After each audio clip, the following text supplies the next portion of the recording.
Every year in the NFL, it's a new team.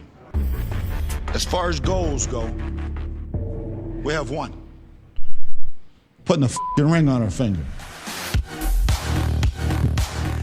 Welcome to the Buccaneers Observer Podcast. This is Ralph Phillips. I'm Molly Bay. Today is September 23rd, 2021. Multiple days until the Rams game. Yeah. 2 days. Actually, you know, we're recording this on the 23rd, but it's going out on the 24th tomorrow. We're actually getting it done early for a change. But also kind of late because we didn't have a Wednesday one. Yeah. We're all confused. Molly thought we were going to do two tonight and then one tomorrow, so she doesn't have the game stuff prepared for the preview. Yeah. We did, though, watch the Rams game last night, so that was the prior week. So we're a little bit prepared. We're just going to wing it. We'll just see what happens. Yeah, she doesn't have all of her notes that she normally takes and the injury reports and stuff, but we do have Ralph has been working for 2 days straight on the game film, and I don't know anything that's going on in the world. I don't know anything that's going on with the Buccaneers. It's been 2 days straight because I've been trying to find this out. The Tiffy videos are up on YouTube. There's one up right now. Probably by the time this podcast is uploaded, the second one will be up. It's only 2.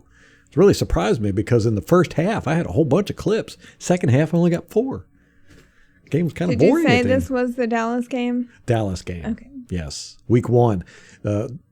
I haven't checked in the past 2 days or today, but all 22 still hasn't come out on Game Pass. I might be wrong in that. But they're so ridiculous. It really is. It really, really is. You know, I had a video up on YouTube where it's been up since 2014, 2015, where I did a review of Game Pass. I think it was back when it was called Game Rewind or something. Mm-hmm. But, you know, I went through it all. It was about a 20-minute video, and I broke it down, and I really highly recommended it for people. I took it down because I don't want people, and, you know, I get messages from people all the time. Constantly. They're still commenting on it. Yeah, and, you know, I was like, I'm taking it down because I don't want to advocate for them or advertise for them if they're going to put out such a crappy product. So that's that. All right, we got a good show for you. We are going to cover some Buccaneers news. We're probably going to do that first thing. Not a whole lot of news that I know of because I haven't stuck my head out of the... I got a little something. Hey, this will be like people who take social media breaks and then their friends like update them later on it. That's what this is. This is all new to me, man. I know, it's new to you. Then we're going to go over the Week 1 game film and talk about what we saw on that. Then we're going to do the Rams preview. It's not going to be, ish. It's not going to be the big breakdown we normally do where we just lay it all out for an hour. We're going to probably try and cram it in for 10 to 15 minutes. But before we do all that, fact checks and follow-ups. Got a couple here.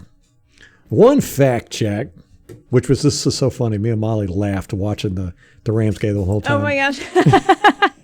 Because I was like, okay, let's pay attention. Seriously? If it's mandatory that they have to have one of those, what are they called? It's the social justice messaging on the helmet. The 6, you can have one of 6. And I was like, is it mandatory? Because all the games that I've been watching, that's all I've been seeing, right?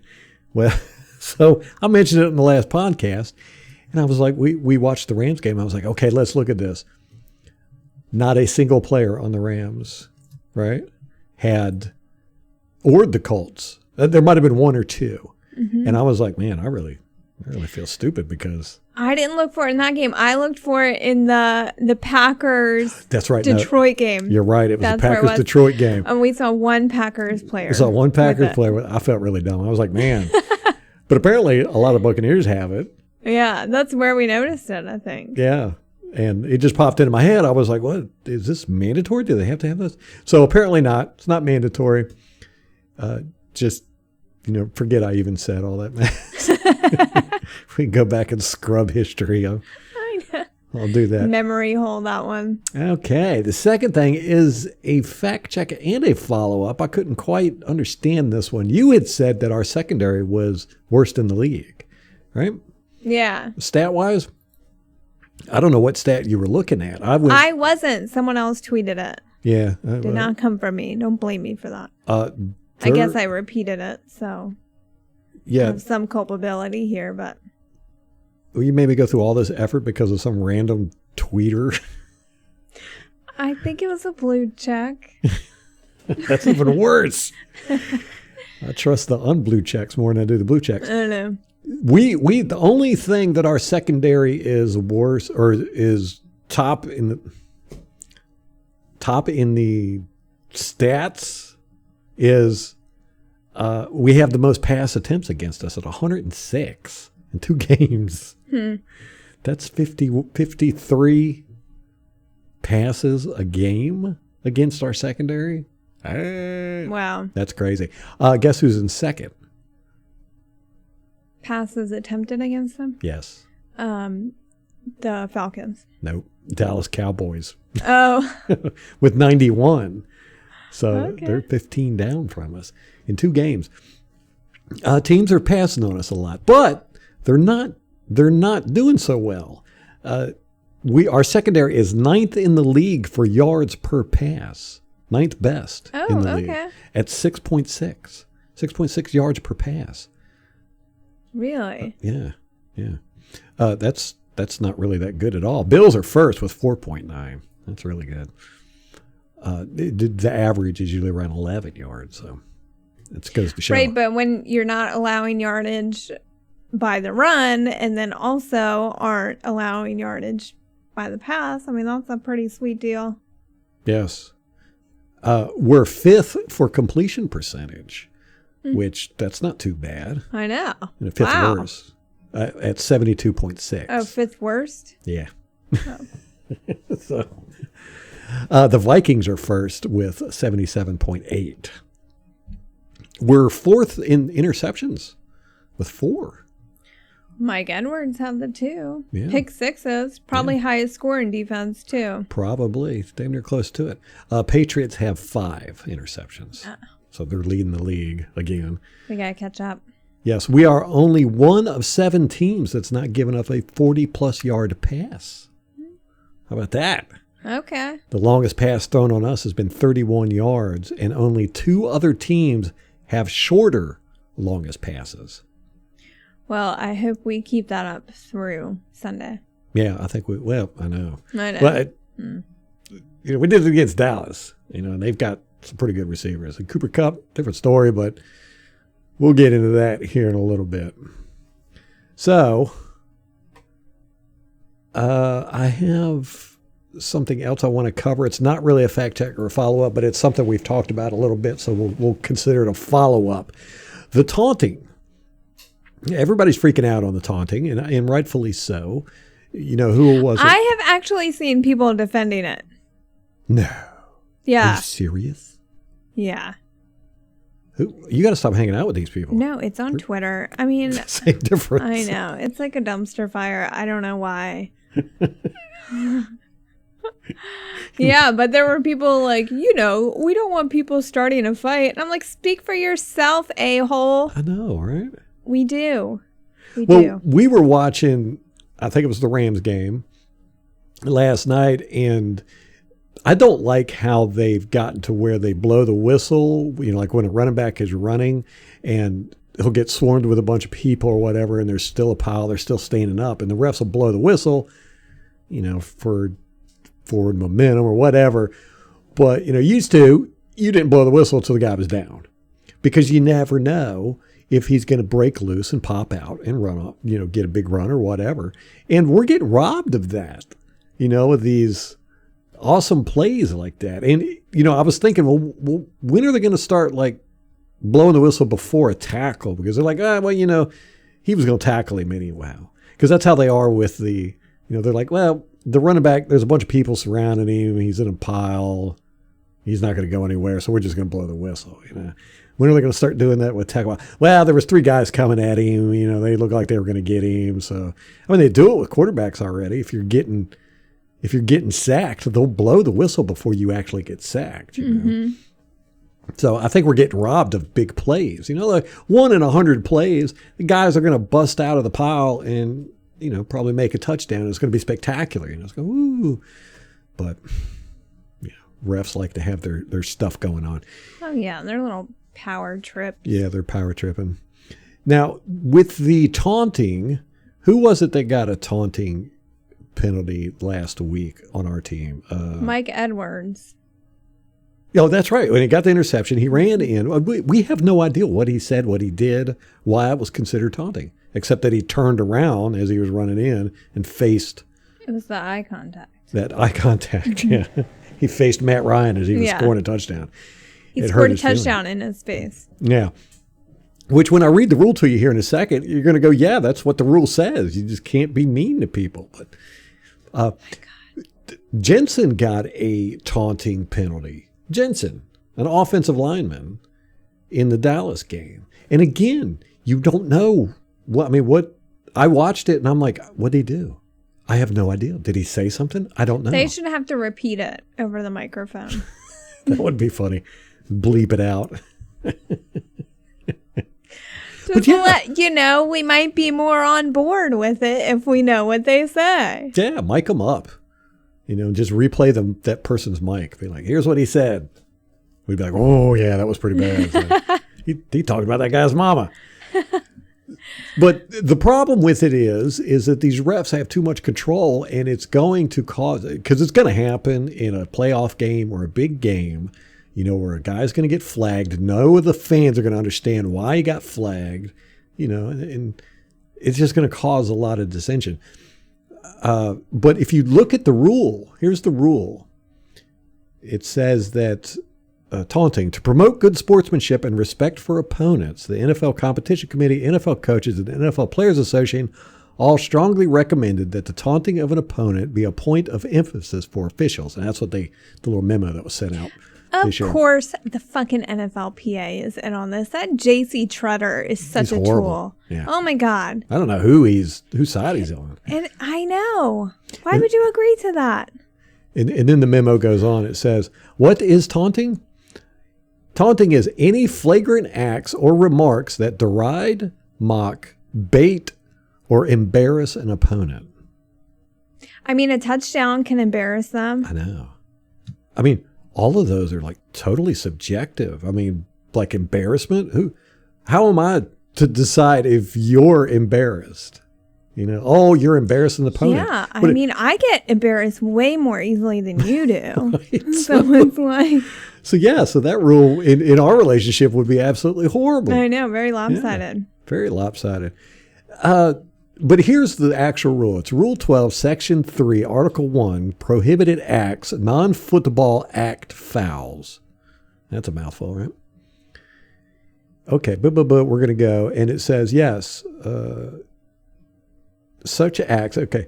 There shall be no unsportsmanlike conduct. This applies to any act which is contrary to the generally understood principles of sportsmanship. Such acts specifically include, among others, throwing a punch or a forearm, kicking an opponent, even though no contact is made. Yeah, I disagree with those too. I know, right? Using abusive, threatening, or insulting language or gestures to opponents, teammates, officials, or representatives of the league. Using baiting or taunting acts or words that may engender ill will between teams. That's the rule. That could be a touchdown. What are they doing? Yes. It is insane. It is completely insane. And I didn't look it up, but there's been a lot of taunting penalties this year for sure.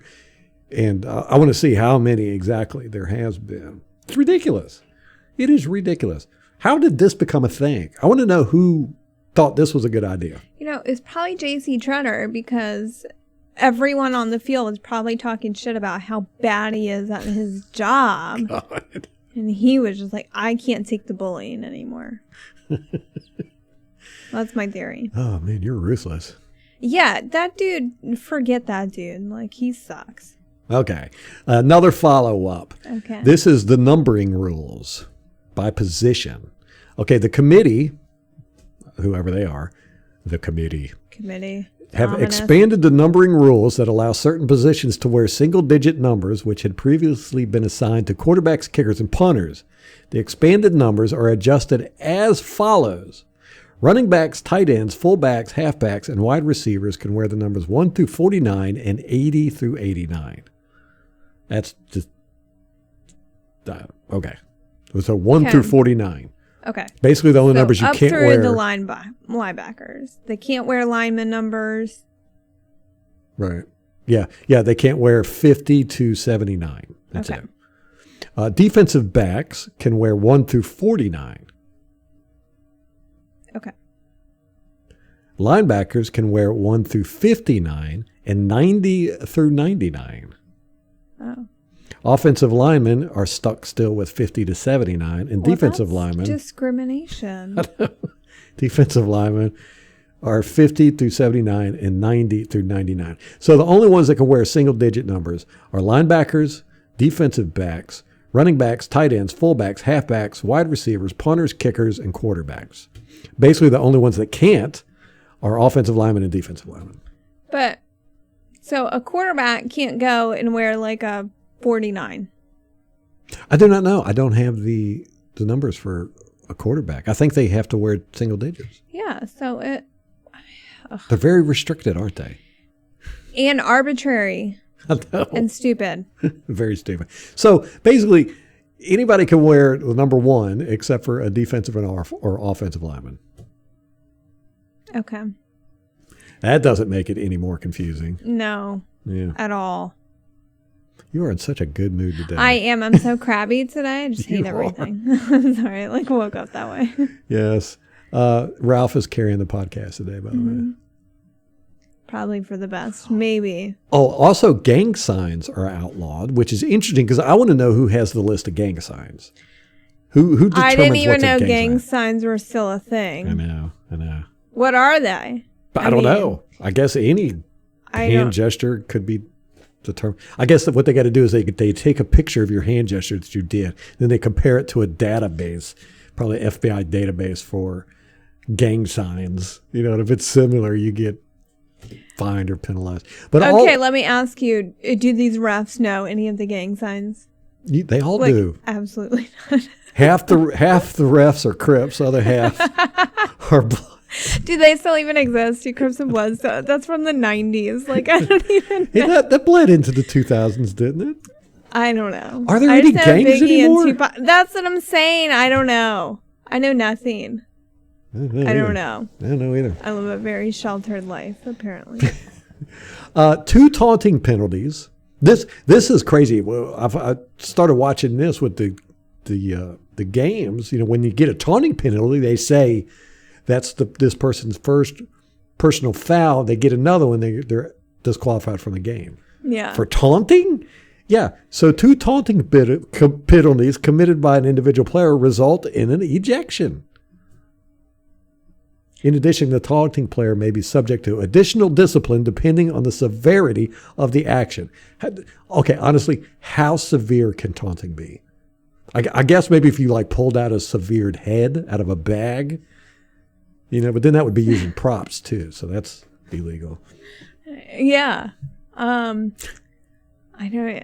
guess it just depends on how cheeky you are with your insults. Cheeky. All right, let's wrap that. The fact checks, follow-ups are all done.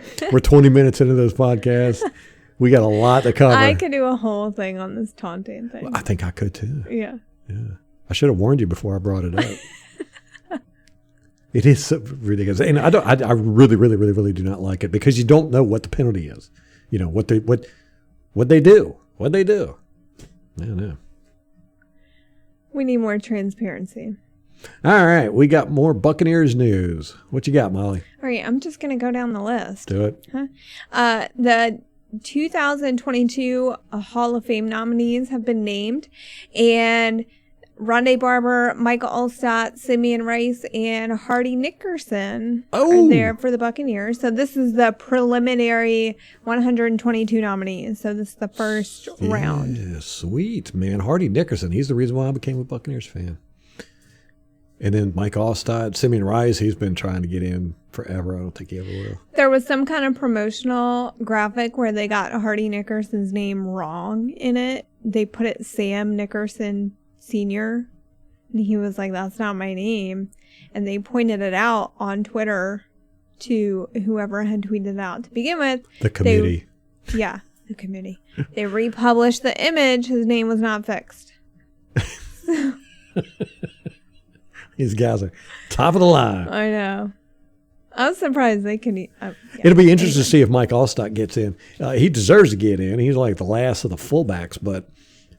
Well, they said that he's been nominated so many times, like it's a long shot that he's going to make it. Yeah, all these guys have been, except Rondé. This is only Rondé's second or third time? I think his third. Okay. We made some roster moves. We signed wide receiver John Hurst, who was with the team on the practice squad last year, and cornerback Rashard Robinson to the practice squad. So Hurst, he was with the Chargers in training camp this year and preseason, and then was cut, so now we brought him.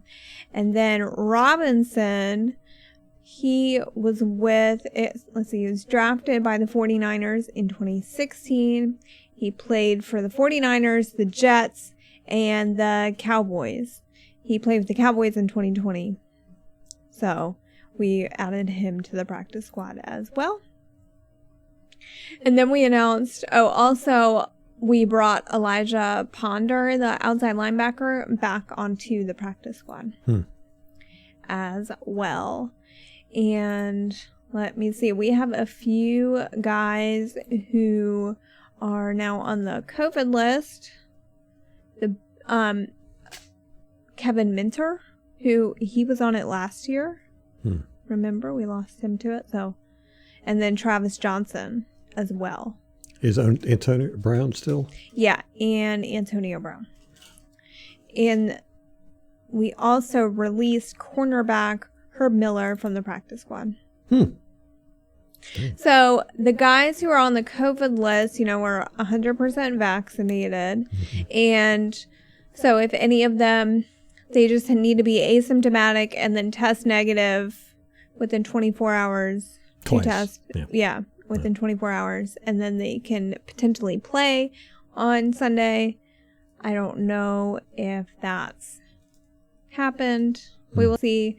The big one is Antonio Brown, but we have so much depth at the wide receiver position. Yeah. It's just not even, it don't matter, but not, we're fine. Yeah. We'll be fine.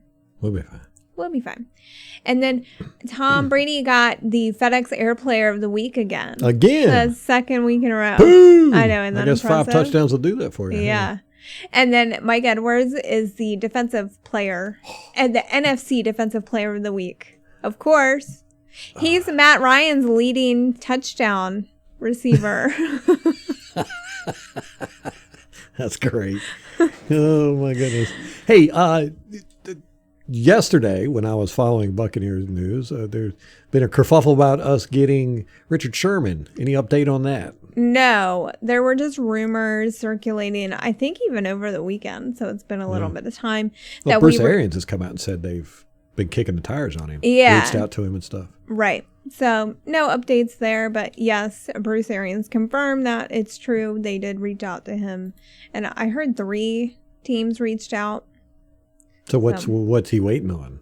Who knows? So I guess he's not playing this year, would be my...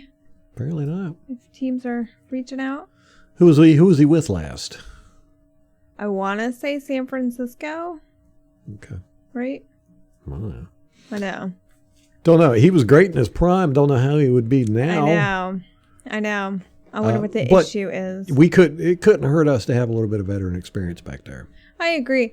I think I recall him being a little sassy with teams, a little outspoken on the podium in years past. They always blow that stuff up when players do that. Mm-hmm.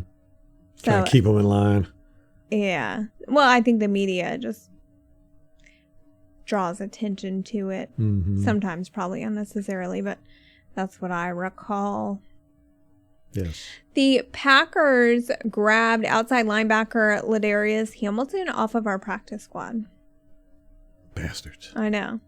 Sign one of our guys. They need all the defense they could get. Yeah. Yeah. So our game this weekend is the only matchup of 2-0 teams. Ooh, yeah, oh, that's right. Yeah, one of us is going to walk away with a loss. Yeah. One of us is going to be 2-1. Poor Rams. And this is Greg Allman, only 7 teams out of 32 remain undefeated. Boom. Yeah, and most of them are in the NFC West. Are they? I can't remember. Oh, man. You're going to have to do a fact check on that. I'm going to do it right now. You look stuff up. That's a big one. Oh, I got it right here. Fact check. Okay. Yeah, 3 of them are in NFC West. Cool. The NFC West has the most undefeated. We've got 2, us and Carolina. Yeah. And Carolina plays tonight against Houston. I've got their defense. I had the Rams defense in my fantasy football, but I'm not playing them against the Buccaneers. So I picked up Carolina. We'll see. I hate rooting for Carolina. It's going to be hard for me. Yeah.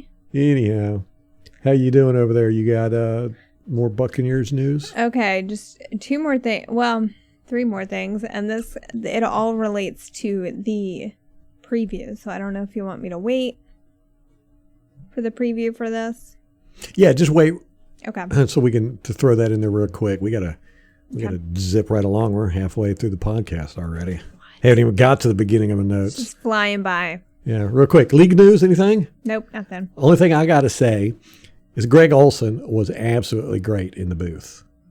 Yeah, I really enjoyed him. I mean, he was Fantastic. just flawless. Yes. Really. He spoke well. He really added a lot to the game. We were sitting there going, who is this announcer? He's really good. And then they said it was Greg Olsen. We were like, what? Because me and you, have ragged on Greg Olsen ever since that. Was it Inside the NFL? Hard Knocks. Or Hard Knocks? But he's always been with Carolina, right? I think he went somewhere else for like a year. Was he? Yeah, I can't remember what team. That's what I want to say is Seattle. And because it wasn't Hard Knocks with Carolina, I don't think. And first of all, with that Hard Knocks, it was clear. Hard Knocks. Yeah. It was clear that Seattle. Yeah, he played at Seattle. Okay. It was clear that the rest of his team did not want to be around him. He was one of those guys. He was super awkward, didn't know that he was awkward, a little irritating. And Very then irritating. They showed him at coaching his sons. His sons. They're like 5, 6, 7, 8 years old. And he's talking to them like they're grown-ass men in the NFL. He was yelling at them and stuff. He was yelling and chewing them out, and it was bad. You were like, dude, know your audience here. Kids are crying. Well, I don't know about that. Chicago. He played for Chicago for 4 years before he went to Carolina. Really? Yeah, and then he played for Carolina for 10 years. And then played Seattle last year. But yeah, he was fantastic in the booth. I mean, I enjoyed listening to him. Yeah. And I don't say that often. He added a lot to the commentary, I thought. Very, very good. I mean, it was completely shocking. I did not expect it coming from him, for one. And two, I was just really impressed with how well he usually it takes these guys a few years to get comfortable announcing a game. Yeah, like Rondé was horrible at first. Yeah, and he's still got a ways to go. Yeah. But I mean, Greg Olsen it was like he was just made for this. Mm-hmm. What was that, Monday Night Football, right? No, that was our game. That was our game? Yeah. Really? Against Atlanta. Yes. Huh. Well, hats off to you, Greg Olsen. The only time you're ever going to hear me say that.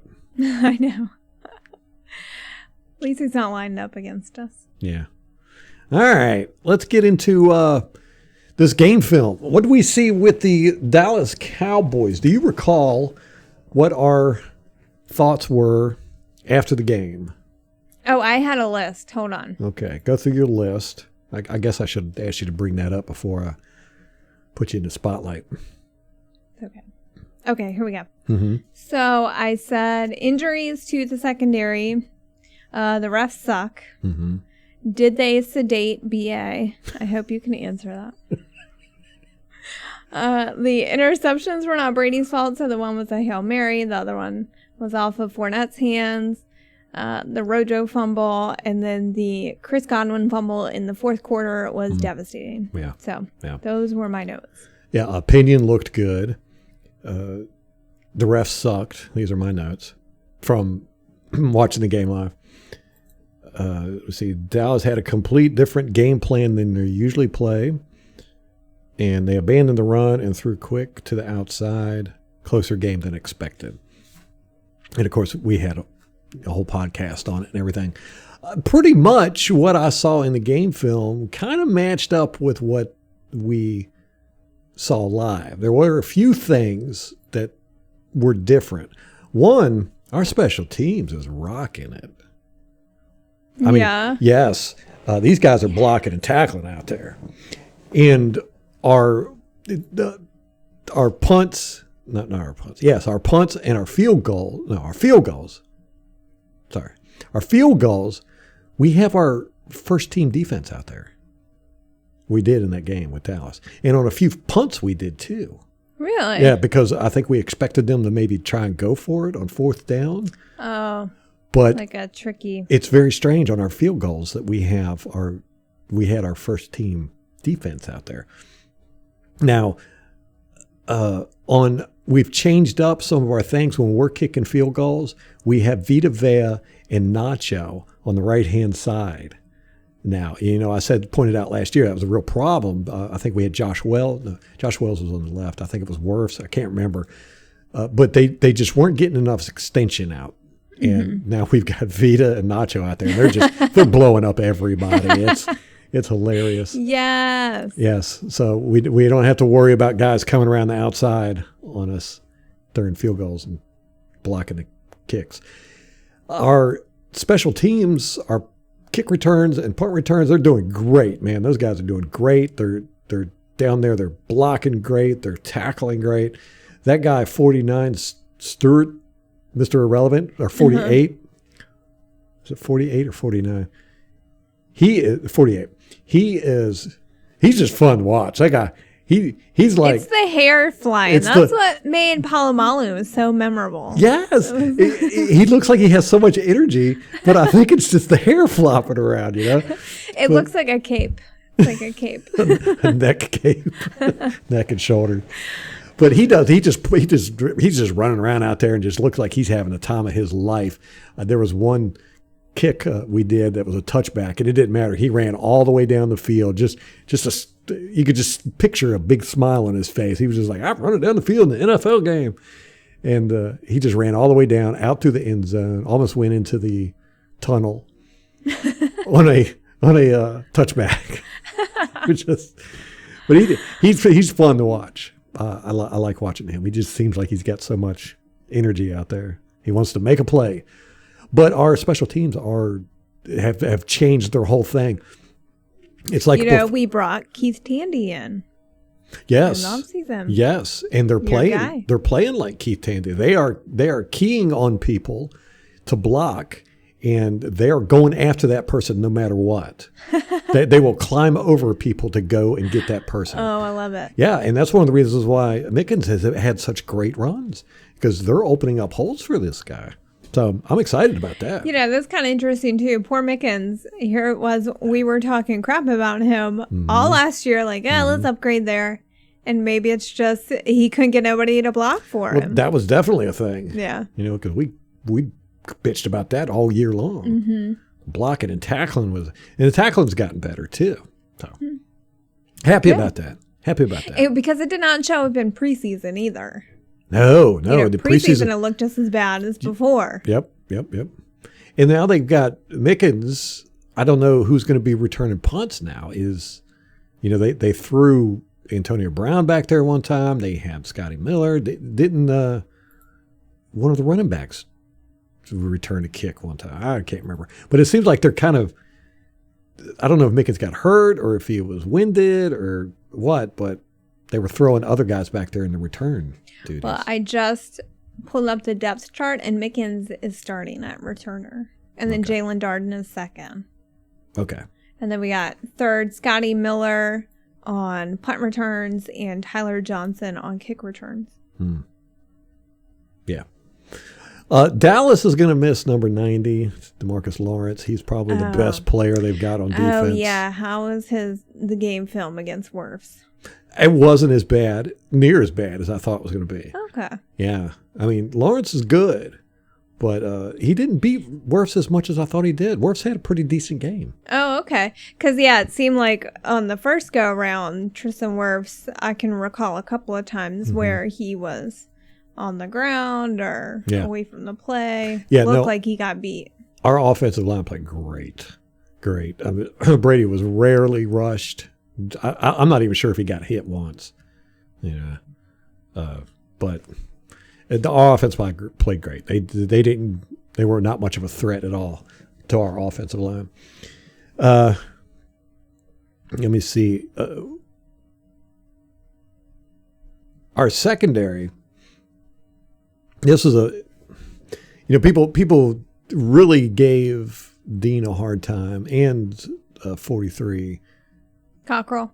Yes, and said they got burned and all that. And I didn't really see that on film. Now, Dean did give up a couple of plays where you're like, man, but it wasn't.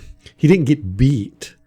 He just didn't try hard enough. And that's the thing I've got with Dean. He doesn't seem to get that oomph when he needs to. He'll just kind of like, oh, okay, well, he caught the ball, so what? Next play. There was a couple times where he could have had interceptions if he would have just tried.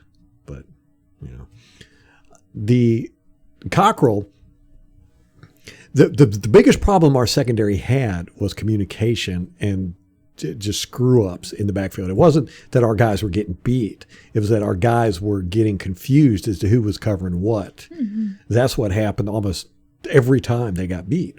Well, and I think that's what happens when you have your backups. And, I think when you have your starters, it's, they have the rapport and they're used to playing with each other. And then you get guys in there replacing others. I know Dean gets a lot of reps typically during a game, so that probably isn't an excuse for him. But Ross Cockrell, I think it probably applies.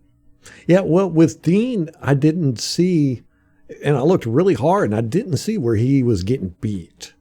Like I said, it was more of just a lack of oomph when the ball was coming. You know what I'm saying? It wasn't like the guys were blowing past him or anything of that nature. Now, SMB, he ended up getting his elbow dislocated later in the game. He was playing horrible before then. Yes. Remember this happened last year where we were like, SMB is just not playing good out there. And then he gets to the playoffs and he was a master. But he had quite a few plays where, the coaches were just screaming at him because he screwed up so bad. Oh, no. Yeah. I put one of them in the Tiffy thing because I couldn't tell. That's one thing about Todd Bowles' defense. It's really hard to figure out what he's doing pre or post snap. These guys just kind of go all over the place. But at first it was so we had Dallas backed up on their end zone.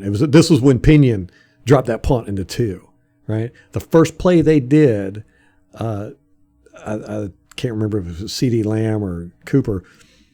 He ended up catching like a 15, 20-yard pass. And it looked like on the game film, my first impression was that Levante David screwed it up because it looked like they were playing kind of man coverage. And that was Devontae's man. And then I was like, why in the world would they have Levante David on a wide receiver like that?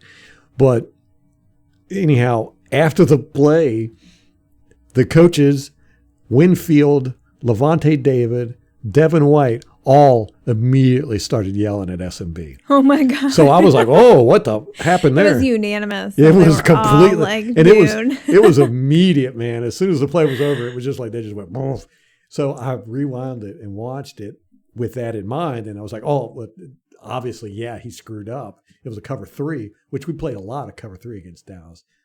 I'll get to that in a second. But he was supposed to drop back. Levante David was supposed to stay up, cover the flat. And instead, SMB stayed up and covered the flat with Levante David. And, the guy ran right by Levante David. Well, that was, SMB was supposed to be back there covering him. Luckily, Winfield came over and got the tackle, which I got to say this about Winfield. He's just amazing. He's amazing. He plays like a 20-year vet. He just doesn't make mistakes back there. He's if you will watch, he's always around the ball. It's like, and it's because he sees where it's going. He runs over there to it. And if, somebody doesn't make the tackle, he's there to clean it up. And that was the case here. The wide receiver was wide open. He was blazing down the field, and Winfield saw that there was a mistake. So he ran over there and just clobbered the guy. What an incredible mentor his dad has to be. I know, right? Like, any of us would be so lucky to have somebody like that in our corner. Reminds me of like Serena Williams' dad or Tiger Woods' dad. It was like, I'm going to raise you to be a superstar. Mm-hmm. But yeah, Winfield is just amazing. But yes, we played cover 3 quite a bit, especially in the first half, because we wanted to stop their long ball, with those speedy, fast wide receivers they got. And then we played heavy up front to stop the run. And that left the sides open, so they were taking advantage of that. But, if you look at the stats and everything, they did not get a lot of long balls on us. We kept them in check. It was like you can get these passes, but, they're not going to be for long, and they're going to be short, and they're going to be in front of us. So it was a pretty good game plan. And I got to hand it to Dallas. They did a great masterful job at game planning this offensively. And the Dak Prescott did play great. I mean, he was accurate. He'd make great decisions. And I don't think he held that ball for longer than 3 seconds that whole game. I would say. That's crazy. Yeah, he couldn't. And he got hit a lot. We were hitting him a lot. And he was getting rid of that ball in, 2-3 steps. He'd back up, zing it, throw it. Back up, zing it, throw it. And we were still getting to it that fast. We blitzed more than we normally do, I think. We had quite a few blitzes. But the way they did some of they were really setting up some great plays with their throwing it to the outside. Mm-hmm. They caught us on quite a few things. For one, here's another mistake by SMB, but it really wasn't a mistake as much as it was a really good play call. They kept throwing these passes to the outside, right? These short little passes. And they would have one receiver would block and one receiver would, stand back, wait for the ball, catch it, and then run. They just kept doing it. Well, they were setting this play up, and it was really great. So they had it set up. They had 2 wide receivers out to the far left. They hike the ball. Dak Prescott turns around, and I think it was CD Lamb. He turns and puts his hands up like he's going to catch it. Like, here, throw me the ball. And Dak Prescott goes and pump fakes to him. Well, when he does that, SMB comes running up, because he's going to tackle CD Lamb when he catches the ball. And Dak Prescott pump faked, and CD Lamb turned around and blazed down the field. And he blew right past SMB because SMB was running towards him. Oh, no. Yeah. And it was beautiful. It was a beautiful play. And Dak he pump faked. They sold it. Yes, they were setting it up this whole time. He pump faked to the guy, and then he drew back and immediately, without even looking, turned around and threw it downfield to where CeeDee Lamb was going. And he ended up getting a pretty big catch out of it. But of course, Winfield was there and clobbered him, so it didn't go too far.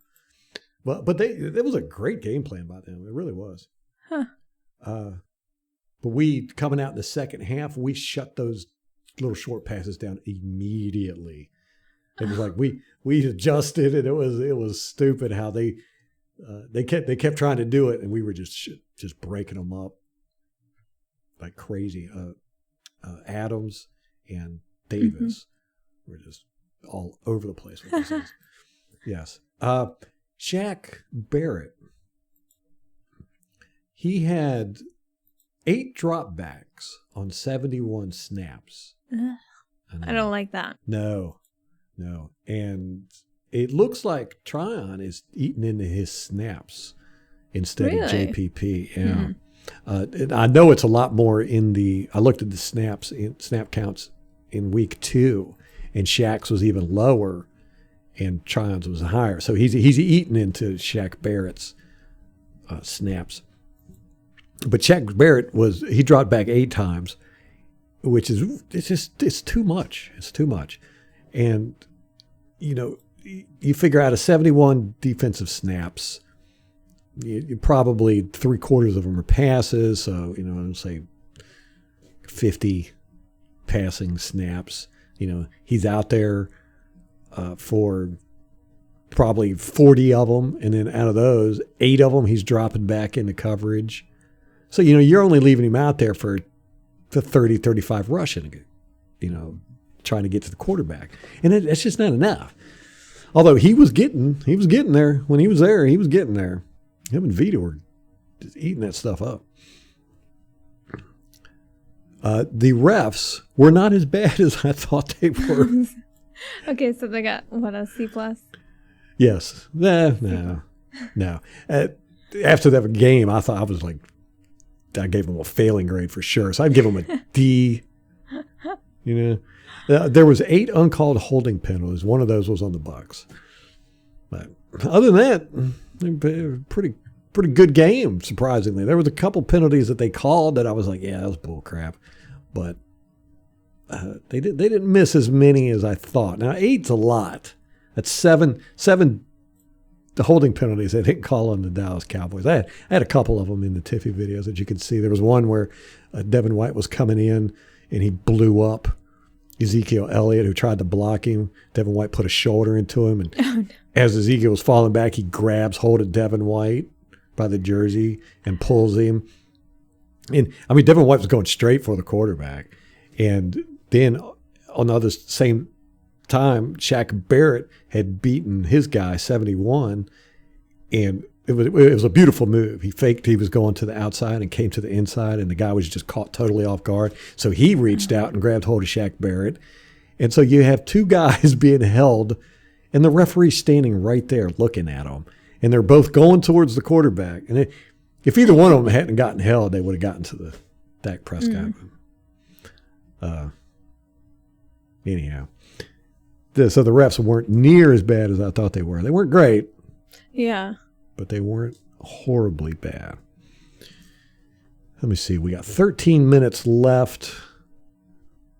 Approximately. And there's so much I could say about this game.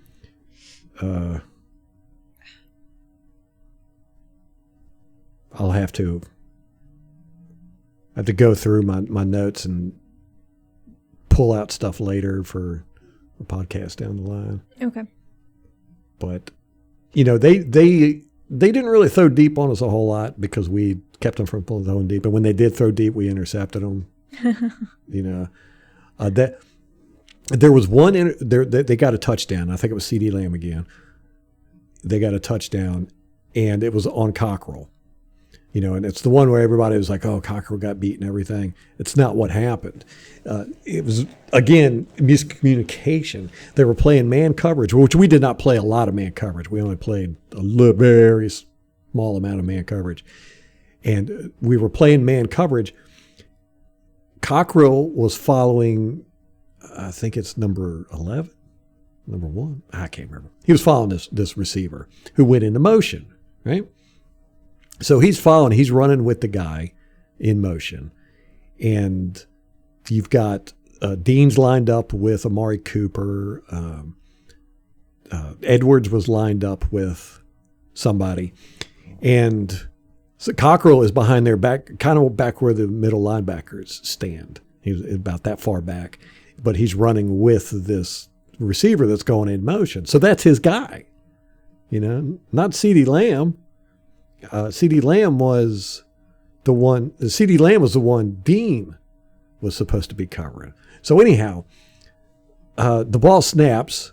Cockrell's guy comes running out, and Edwards covers his guy.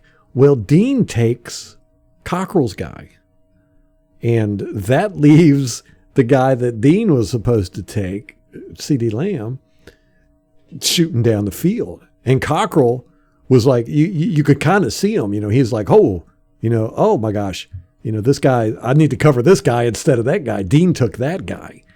It was definitely a miscommunication problem. So Cockrell, the guy got past Cockrell, but Cockrell caught up to him. And if you look at the blade, Cockrell was right there. I mean, his hand was 6 inches from that ball when he caught it. It was a great catch, great pass, and pretty good defense. But it wasn't Cockrell's fault. He didn't get beat. He got Dean took his guy in man coverage. And Cockrell was actually, I was very impressed with how he picked up on it, was able to adjust as fast as he did to stay with CeeDee Lamb. And then he was almost there. Yeah, he was right there when the ball got there. I mean, he had his hand, within 6 inches of batting that ball away. But he was like draped on the back of CeeDee Lamb. He had caught up with him. So, I definitely am not going to say that was Cockrell getting beat. So we did a lot better than I thought we did in the secondary. The biggest issues was communication problems, and I showed it a couple of them in the Tiffies where you could see it's obvious those guys were confused as to what was going on. And like I said, the one where SMB got beat on that play, that was just a great play by Dallas. I really liked that one. But there was a couple of plays where you could just tell that they were confused. And SMB was not playing well, And when Cockrell came in, took his place, and Dean, it was almost an upgrade, They got the job done. They got the job done. Yeah, Adams was playing great. Andrew Adams, he was out there lighting it up when he was playing. I do feel like he's one of those that takes his opportunities and makes the most of them. Yeah. Yes. Okay. Let me look through real quick, see if there's anything I missed that I wanted to talk about. Boom, boom, boom. I can't see anything that's popping out. I mean, there's plenty here, but we gotta move on. We only got a few minutes left. All right. What do you got to say about the Rams game? Okay, a couple things. Let me go back to my news real quick. So we've got our injury. Well, let me say the broadcast. We're going to have Troy Aikman, Joe Buck, and Aaron Andrews. So it's on Fox this weekend. So that's our crew, mouth breathing, Troy Aikman. And then, so we have an injury report. Let me see. Okay, here we go. My current one, Jaden Mickens. Oh, here we go. Abdomen injury. He hasn't practiced all week. Steve McClendon got a Veterans Day on Thursday. And then JPP. This one is a little concerning. He is listed on the injury report with a hand injury, which he had last week, but then they added a shoulder injury this week, and he has not practiced all week. And then people on Twitter pointed out that his Instagram showed him on the stairs of like a private jet, and there were mountains in the background, and he had said something about setbacks in there. And so apparently he's got this shoulder injury, and BA said he got a second opinion, and the doctor recommended rest for the shoulder. So we're not quite clear on what the injury is. We're not quite clear on how long he's supposed to be resting. I mean, it doesn't sound promising to me that JPP is going to play, but really, yeah, just from the sound of it, when they're saying rest, Mm-hmm. I mean, what, he's going to rest it for 2 days and then be ready? I don't know. That's JPP, yeah. I mean, yeah, I know, but he's a freak. But right, it just seems to me like requires rest. So well, we're probably going to have a few games here and there throughout the season where we let veterans, or we let guys rest. We're going to give guys bye weeks, right, because this is a 17-week season now. I think we're going to have, we'll probably one guy a week will start getting, an off week. Yeah.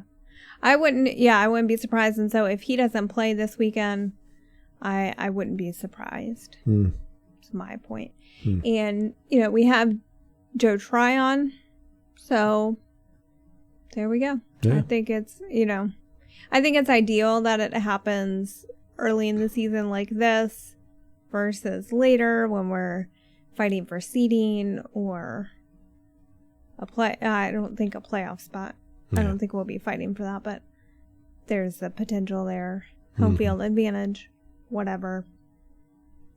On the Rams side, their offensive lineman Andrew Whitworth and defensive lineman Aaron Donald were given veteran days on Wednesday, so they didn't practice. Outside linebacker Leonard Floyd has an ankle injury. He did not practice Wednesday.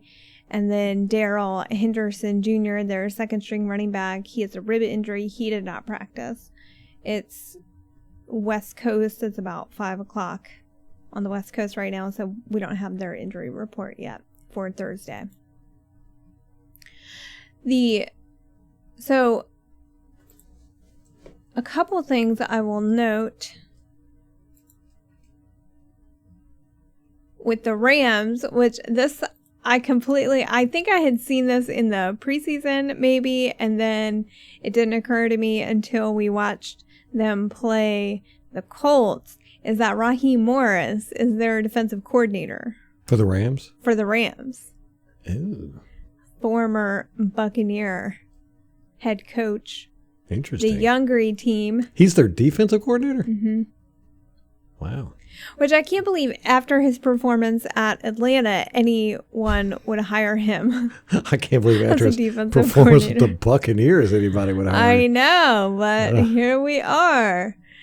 So I'm looking at their roster, and on the offensive side of the ball, there were not many changes. Mm-hmm. They've got their wide receiver core. Their bulk of the work comes from Cooper Kupp and Robert Woods. And last season, they had... Cooper Kupp ended the season on IR. That's why. Well, and then now they've got a third receiver who they drafted in 2020 in the second round, Van Jefferson. So that kind of makes up their wide receiver core. They also have Desean Jackson on their roster. I know. What? I know. I had to click and see if it was the Desean Jackson. It is the... Yes, it is the Desean Jackson. What is he, like third stringer or something? Second string. So he's behind this Van Jefferson. Has he played any? I don't know. Isn't that crazy? That is crazy. So we may see him. I don't know. Wow. So Desean Jackson and Raheem Morris. Mm-hmm.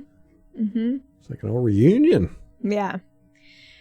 They've got their offensive line is pretty much the same from last year, except for their center left, Austin Blythe. He left at the end of 2020, but then their new center is Brian Allen, who was their backup center behind Austin Blythe, so he's familiar with the system. He's played with them. It's probably not a huge liability there. And then their tight end is the same, Tyler Higbee. And the big quarterback change, Jared Goff, last year. Now they have Matt Stafford. They also changed their starting running back. They got Sony Michel from the Patriots. He's their starting running back. And then they have this Darrell Henderson character who I've seen a lot from when we watched the Colts game. He was pretty active in that game. I cannot figure out what the heck is going on with their defense as far as the roster goes from looking at the roster. Like, it looks to me... What is a will? W-I-L-L. Weak side linebacker. Okay. So they have a left defensive end, nose tackle, defensive tackle, weak side linebacker, strong side linebacker, inside linebacker, inside linebacker. So they have 4 inside linebackers. So a 3-4, I'm presuming. Oh, I don't know. I haven't looked at. I know. It's real weird looking. I thought they ran a 4-3, but. Well, they did last year. But they got Raheem back. Raheem being. Well, Yeah. he always ran a 4-3. Did he? Yeah, I can't tell what the heck's going on with his defense. I have no idea. Maybe you can look at it. And so they have had some turnover there. Not too much, but enough, I would say. And it's a new system under Raheem. So, but we watched the Colts game, and it was not bad. It was actually a good game. It was kind of an exciting game. The Colts really held on, I thought, really well, considering they have Carson Wentz. And he played well. No, I joke, but he did play well, even with his dainty little ankles. And it was a good game. It was a good back and forth. The Colts were never out of it. It was close, and it was exciting. So it finished 27-24. The Rams squeaked it out. And it was fun. Yeah. It was a fun game. Yeah, I think it would be interesting if we got Fournette heavily involved in this game. You know, they got a pretty good secondary. They got a great defensive line. Yeah, they got Jalen Ramsey in the secondary.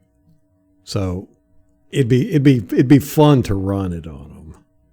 You know, they wouldn't expect that for us to come out running it, but we're not going to do it. I mean, no, guys, we're not a running team. We are not a running team.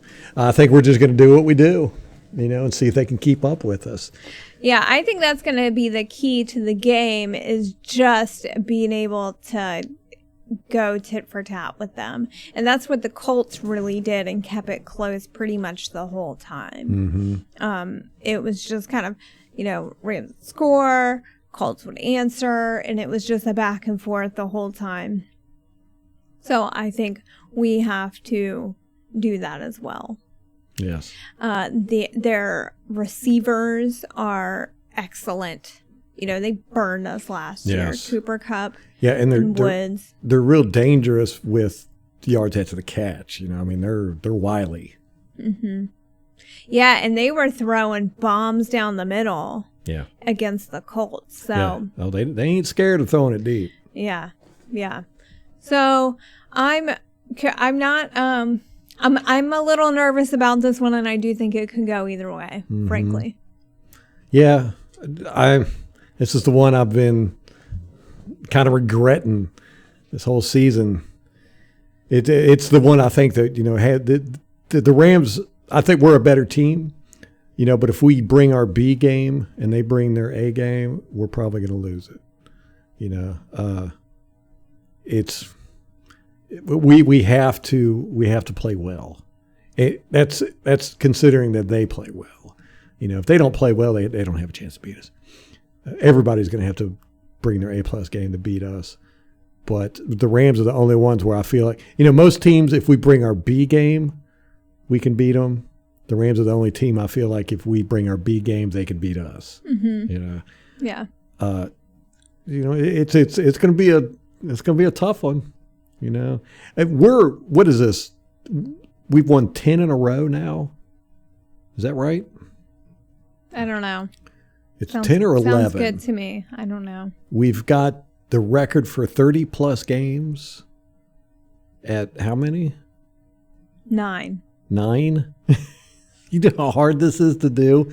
I mean, just the odds of it happening again against a team like the Rams is going to be really low. But, you know, I just can't pick against the Buccaneers. Not this Buccaneers team. I just can't do it. You know, if we start firing on all cylinders, if we have a good game, if we bring our A game, then nobody can beat us. I don't care what you bring. So if we play well, We will win. It's that simple. It's really on how we play. You want to pick? You want to make your picks? Yeah, I just want to note really quick that they do have home field advantage. There is a time difference, so there's likely going to be some jet lag. But it's a 4 o'clock game, so for the jet lag, I mean, it's a 3-hour time difference. So it's like it'll be East Coast time. It'll be about 1:30. So I don't know that the jet lag will have that much of an impact on the game. But again, it's just something we need to be cognizant of. Yes, this will be our 11th win. We've won 10 games. We've won 10 games in a row. We've won 9 games in a row with 30 plus points. You know how freaking hard this is to do? You know, just let alone win games in a row, but to win that many in a row and then plus at 30 plus points. So are we going to keep that streak up? Do you think we're going to put 30 up? I think so. I have a score prediction. Okay. You ready? Let's do it. Let's do score predictions and wrap it up. We're already over time here. I know. Okay, so I am going to go 33-31 Buccaneers. Woo! It's going to be a close one. We're going to squeak it out, though. Oh, man. Oof. You know. You want to do it too, don't you? Or are you going to be the Debbie Downer? Man, you know, I was gonna say we weren't gonna score 30. It's possible because that defense is phenomenal. That defense is phenomenal, but the Colts put up 24 points. Yes. So like football math, we are like way better than the Colts. So right, that's how I feel. I'm like, you know, and let's see, the Bears put up 14. The Colts put up 24. We're better than both of those teams. Like exponentially better. Gosh, you went 33-31. Yeah, I think it's going to be an extremely close game. I do. No doubt about that. Yeah. I almost was going to say 33-32 like I thought it would be. Yeah. It's going to be close, I think, either way. All right, I'm going to go, gosh, I don't know, man.